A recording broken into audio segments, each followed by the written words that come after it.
It's incredibly important that you all have independence. And, we rely on you to conduct some of the most sensitive and important investigations in government because we believe you are uniquely qualified to be able to do it. I mentioned earlier you've got the expertise. You've also got the nonpartisanship, and IGs need to be beyond reproach.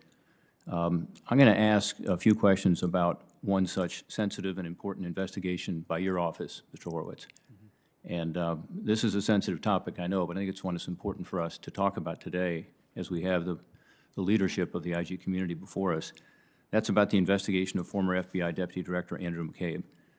Mr. McCabe, as you know, was fired for lacking candor under oath in 2018, shortly before his retirement.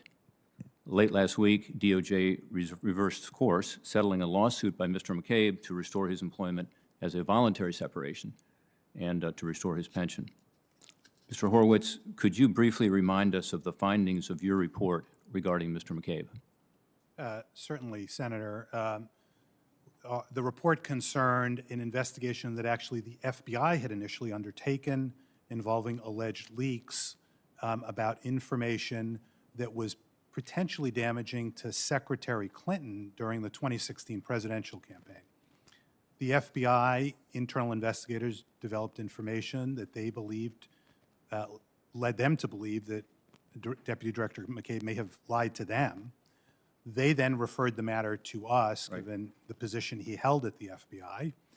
We assumed the investigation and concluded in a public report that remains on our website and the public can see that Mr. McCabe lied both under oath and not under oath on several occasions when he denied at various points certain key facts and information, including who was the source of the leak. Okay.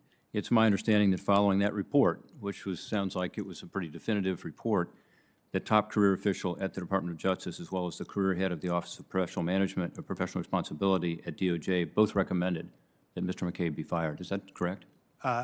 That's certainly correct, I know, as to the FBI's Office of Professional Responsibility head, who, as you indicated, is a career employee and actually is a former prosecutor. They adjudicate, in the first instance, our findings, so our report goes to them. They decide whether they agree with us. They agreed with us on almost all, but actually not all, of our findings, so they made their own independent call that, in fact, he lied on multiple occasions, but they didn't fully find everything we found. They then sent it to, because of Deputy Director McCabe's position, there's a different process for him. It went to the Attorney General for review, then Attorney General Sessions. And my understanding is, and this I don't have complete insight to, but my understanding is that the Attorney General asked a career official in the Office of the Deputy Attorney General to handle the review, right, and that person recommended removal as well. So the senior career person agreed with your finding that the removal was appropriate? That's my understanding. Should be a firing. Is that consistent with how the Department of Justice and the Office of Professional Responsibility has handled these sorts of cases in the past? That's my understanding as well. Okay. And was your report influenced by President Trump or anyone in the Trump administration, any political considerations? Absolutely none. And did the settlement change any of the findings in your report? It did not. We actually were not sued by Mr. McCabe. The lawsuit, so we were not a party to the settlement. Our findings remain on our website. We stand by our findings. The public can read them. They can go to our website. And by the way, the FBI issued a statement stating that they stand by their findings as well of their OPR and their conclusions. So how did this happen? And what kind of message does this send to FBI agents that a former deputy director was not held accountable for misrepresenting facts under oath? Well, look, I think as an IG that it's critical that individuals be held accountable for their wrongdoing no matter what level they're at an organization, and that it's particularly incumbent upon us to hold accountable senior officials at the same way we hold accountable less senior officials and newer officials. You view this as a double standard, Mr. Horowitz? I can't speak to, Senator, the decision of the department and what evidence they saw on the adjudication, so I'm not going to speak specifically to why they settled or how they settled, because I was not a party to that settlement. But it's very important, and this is why I think the FBI issued their statement as well. It's very important for employees to understand that we will hold them at the OIG accountable regardless of their position or standing.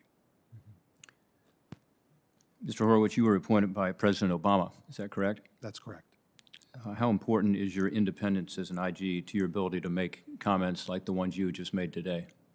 It's central to what we do. You know, we can't, in other countries, people in my position can't do that for fear of being fired, removed, or frankly, even things worse happening. I have an opportunity to meet as SIGI chair, or had an opportunity to meet as SIGI chair, with delegations from foreign countries. And it struck me how many times those officials wanted to know what we did and how we did it, because in their countries, they might get killed if they did the same kind of work we do. Well, this just goes, my time has expired, but it goes to the importance of the testimony you all are providing today, the legislation we're considering, and the interest in maintaining the independence of the IGs in our system of government. Thank you.